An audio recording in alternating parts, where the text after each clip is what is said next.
శుభోదయం. కామారెడ్డి ముచ్చట్లలోకి ఆత్మీయ స్వాగతం. గత ముచ్చట్లలో మనం కామారెడ్డిలోని ఈ ప్రాచీనమైన బాలుర ఉన్నత పాఠశాల భవనాన్ని గురించి ముచ్చటించుకున్నాం. లోపలికి వెళ్ళి ఈ భవనాన్ని తనివితీరా చూసుకున్నాం. ఈసారి ఈ భవనంలోంచి వెలుపలికి వచ్చి ఈ ప్రాంగణంలో నిలబడి ఈ భవనాన్ని చుట్టూ తిరిగి చూద్దాం.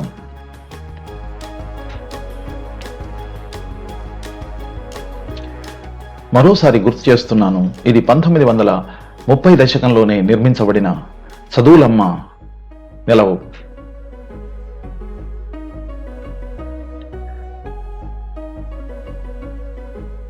మనసా వాచా కర్మణ తమ కర్తవ్యాన్ని నిర్వర్తించిన ఎందరెందరో ప్రధానోపాధ్యాయులు ఈ పాఠశాలలో పనిచేశారు. పిల్లలు బాగుపడాలని, వారికి ఒక ఉజ్వలమైన భవిష్యత్తు ఉండాలని కాంక్షించిన ఎందరెందరో ఉపాధ్యాయులు ఈ పాఠశాలలో పనిచేశారు.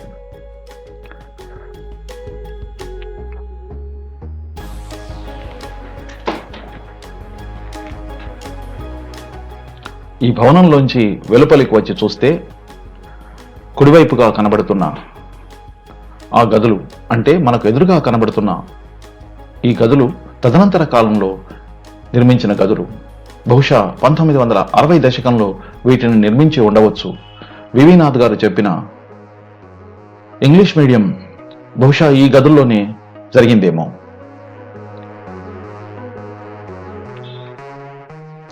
అంతేకాదు 1971లో కామారెడ్డిలో ఓరియంటల్ కళాశాల, సాయంప్రాచ్య కళాశాల ఇక్కడే ప్రారంభించబడింది.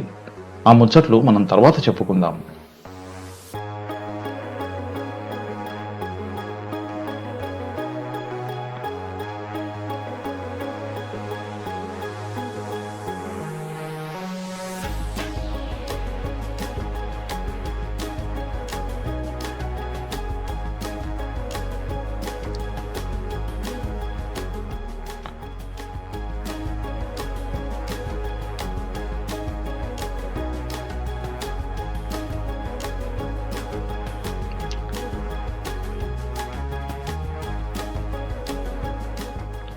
సరే, మనం ఈ పాఠశాల వెనక వైపు వచ్చి ఈ పాఠశాలను చూద్దాం రండి.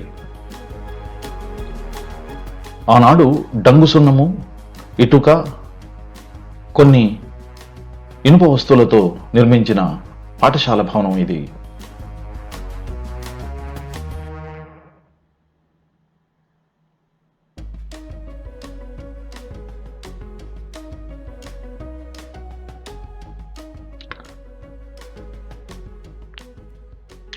ఇది పాఠశాలకు వెనక వైపు ఉన్న, ఈ భవనానికి వెనక వైపు ఉన్న విశాలమైన మైదానం. ఆ రోజుల్లో మేము, మాకంటే సీనియర్లు, మా తర్వాత వచ్చిన వాళ్ళు ఈ మైదానంలోనే ప్రతిరోజు అనేక ఆటలు ఆడుకున్నాం. సెలవు రోజుల్లో ఊరిలోని పిల్లలు కూడా వచ్చి ఇక్కడ ఎన్నో ఆటలు ఆడుకునేవాళ్ళు, నేర్చుకునేవాళ్ళు. వీరు ఎన్శెట్టి శంకర్ గారు, ప్రస్తుతం విశ్రాంత ప్రధానోపాధ్యాయులు. ఉపాధ్యాయ ఉద్యమ నాయకుడిగా, కార్యకర్తగా అందరికీ చిరపరిచితులు. ఏపీటీఎఫ్లో రాష్ట్ర స్థాయి వరకు అనేక పదవీ బాధ్యతలు నిర్వహించిన వారు. ఉపాధ్యాయ పత్రిక మాజీ సంపాదకులు. వివిధ సాహిత్య సంస్థల్లో జిల్లా స్థాయిలోనూ రాష్ట్ర స్థాయిలోనూ ముఖ్య పదవులు నిర్వహించిన వారు. 1975 ప్రాంతంలో కామారెడ్డి పట్టణంలో ఈనాడు పత్రికకు వీరే తొలి విలేఖరిగా పనిచేశారు. కవిగా, రచయితగా, అనువాదకులుగా సాహిత్య రంగంలో ఇప్పుడు తన విశ్రాంత జీవితాన్ని కొనసాగిస్తున్నారు. గత వారం కామారెడ్డి ముచ్చట్లు విని తాను 1962 నుంచి 67 వరకు 6వ తరగతి నుంచి హెచ్ఎస్సి వరకు చదువుకున్న ఈ పాఠశాలను చూడాలని వారి శ్రీమతి తుర్లపాటి లక్ష్మి గారితో సహా రెక్కలు కట్టుకొని ఈ ప్రాంతానికి ఎగిరి వచ్చారు. ఈ ప్రాంగణంలో తిరిగి తన బాల్యంలోకి వెళ్లి కొన్ని ఫోటోలు దిగి విద్యార్థి దశలోని ఆ జ్ఞాపకాలను గుర్తు చేసుకున్నారు. వాటిని మనతో పంచుకోవాలని ఆశపడుతున్నారు. వారి ముచ్చట్లను విందాం. రండి. శంకర్ గారు, మీ జ్ఞాపకాల్లోకి మమ్మల్ని తీసుకెళ్తారా?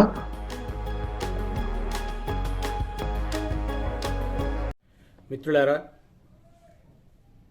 ఆత్మీయ మిత్రుడు డాక్టర్ విఆర్ శర్మ ఈ మధ్య కామారెడ్డి ముచ్చట్ల పేరు మీద కామారెడ్డి చరిత్రని రికార్డ్ చేయడానికి వివిధ రకాలైన వీడియోలు తయారు చేస్తున్నాడు. ముందుగా విరాజ్ని అభినందిస్తూ మొన్నటి ఎపిసోడ్లో కామారెడ్డి ఉన్నత పాఠశాల, అంటే ఒకప్పుడు మేము చదువుకున్నటువంటి పాఠశాల, దాని గురించి చూపించాడు.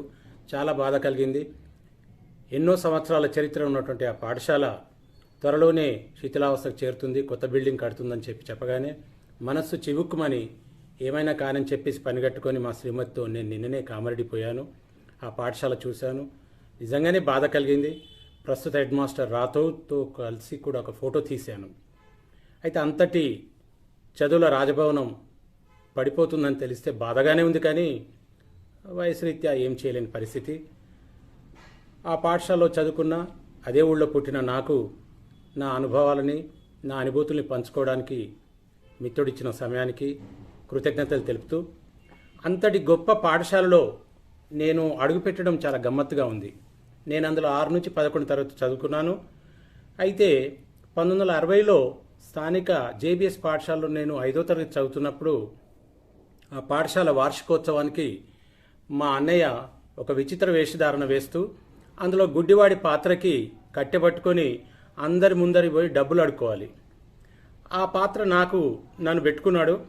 ఎకు పైసా దేదో బాబు, ఎకు పైసా దేదో బాబు అని ఆయన అన్న కొద్దీ నేను ఒక్కొక్కరి దగ్గరికి పోయి ఆ చిప్ప, అంటే బొచ్చ ఏదైతుందో అందరి దగ్గర ఊపితే ఆ రోజు అట్లా డబ్బులు వచ్చాయి.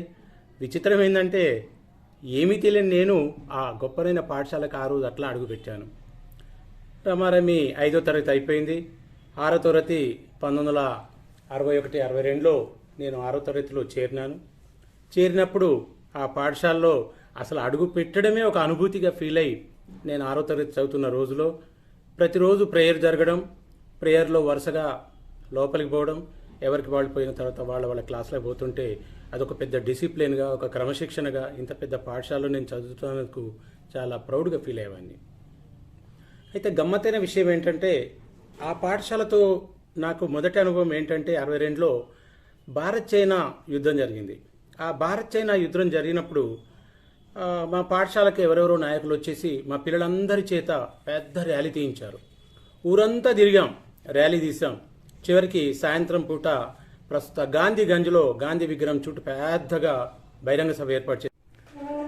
అయితే ఈ బహిరంగ సభలో గ్రామ నాయకులు, పట్టణ నాయకులు, రకరకాల పార్టీల వాళ్ళందరూ మాట్లాడేసి ఈ మన కామారెడ్డి పట్టణం నుంచి కూడా దేశ సైన్యానికి ఏదైనా సహాయం చేయాలి, మీరు మీ దగ్గర ఉన్నది దానం చేయండి అని చెప్పేసి ఒక జోలే పట్టుకొని అందరి చుట్టూ తిరిగారు.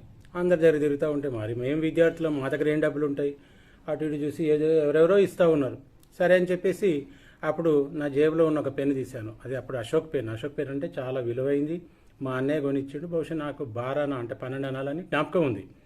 ఆ పెన్ను ఏం చేశానంటే మరి దానం ఇస్తే ఏమవుతుంది ఏమని అనుకుని ఆ జోలెలు వేసాను.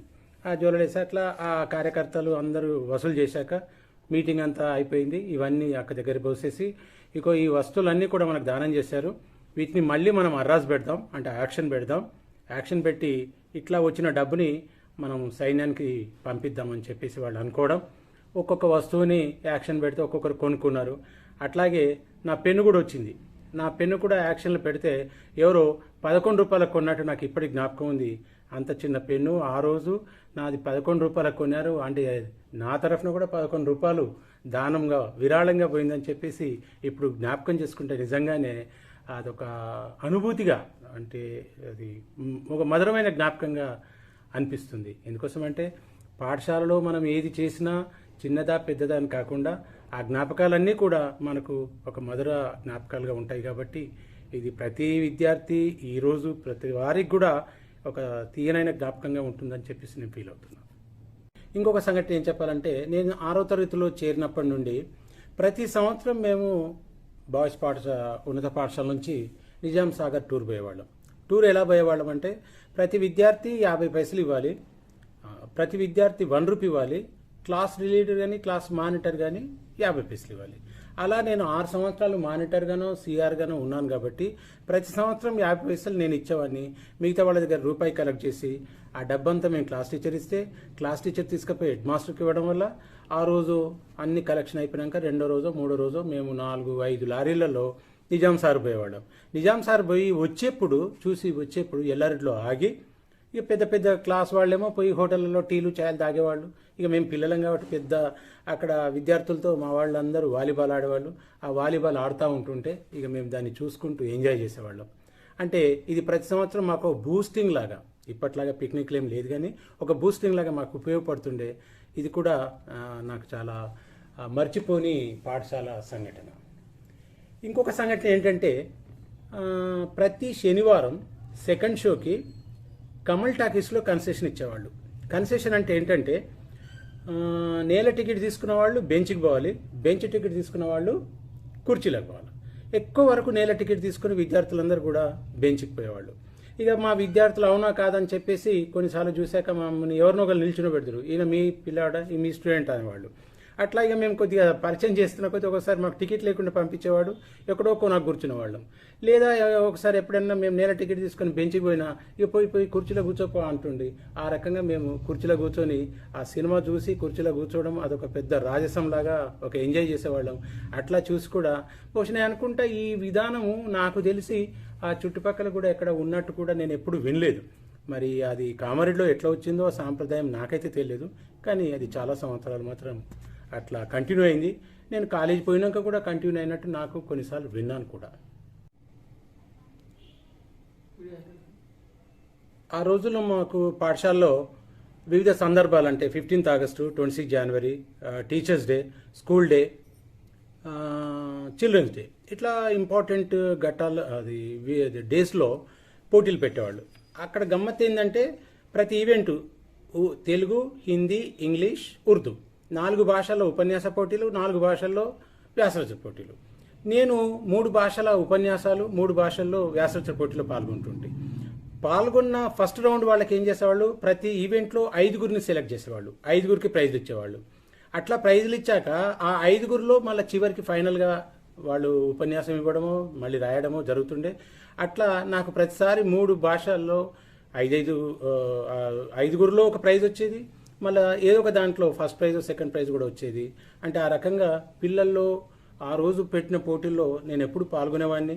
నాకు ఎప్పుడు జ్ఞాపకం చేసుకుంటే ఇప్పుడు నేను పాఠశాలలో ఉపాధ్యాయుడిగా పనిచేసినప్పుడు నేను విద్యార్థులకు కండక్ట్ చేసినటువంటి కార్యక్రమాలు నా జీవితంలో నేను విద్యార్థిగా పాల్గొన్నానని చెప్పేసి జ్ఞాపకం వస్తుంటే అది నిజంగానే గర్వంగా ఫీల్ అవుతుంటాం.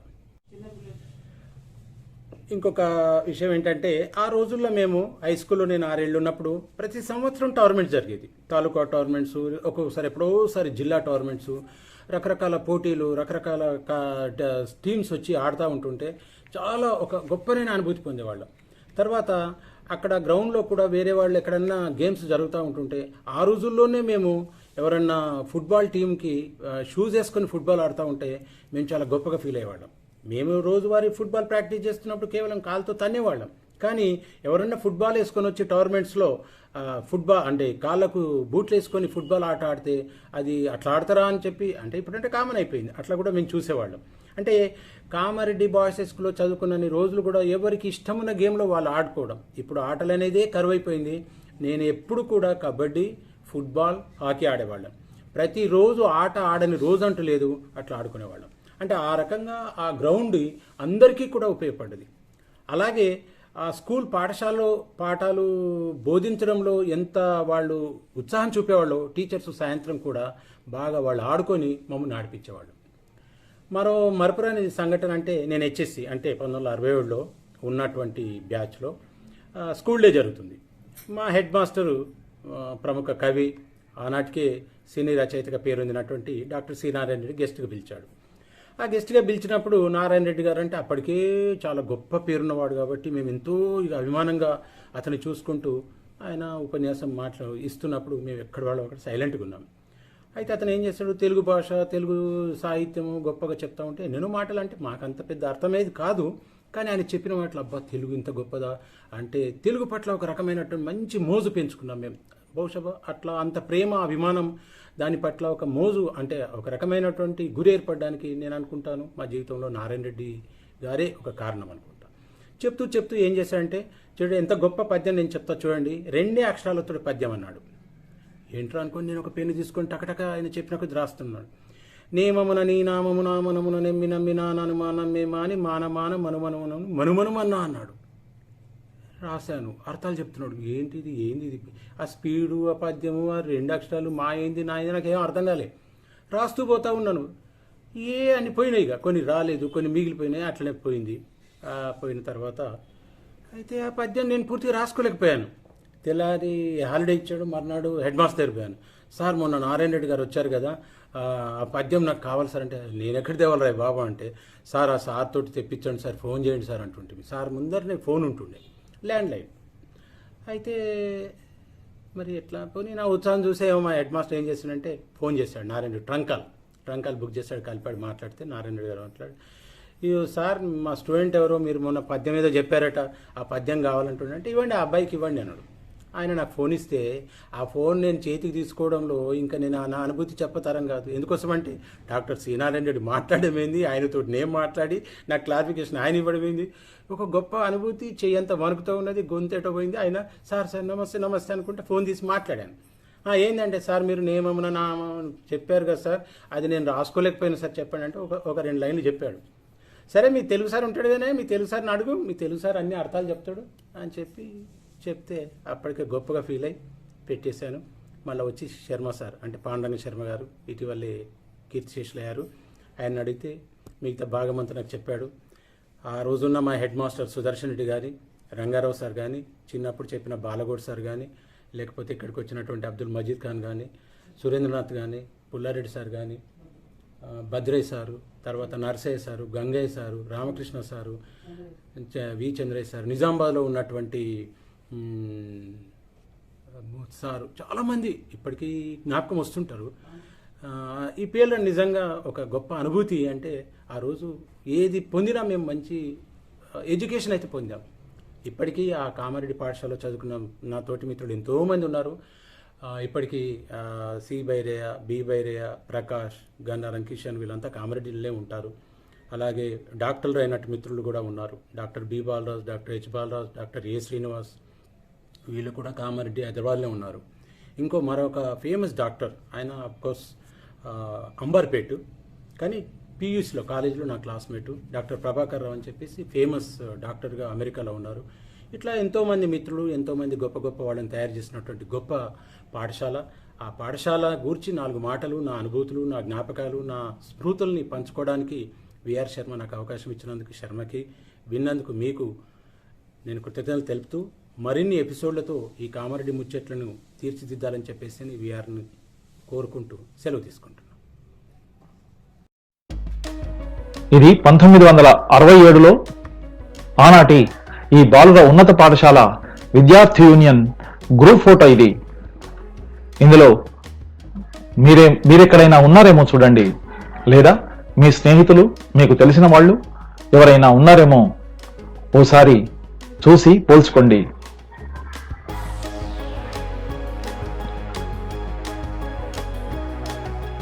ఈసారికి ఇక్కడ ఆవుదామా? వచ్చేసారి ఈ పాఠశాలకు సంబంధించిన మరికొన్ని ముచ్చట్లతో మళ్ళీ కలుద్దాం. సెలవా మరి.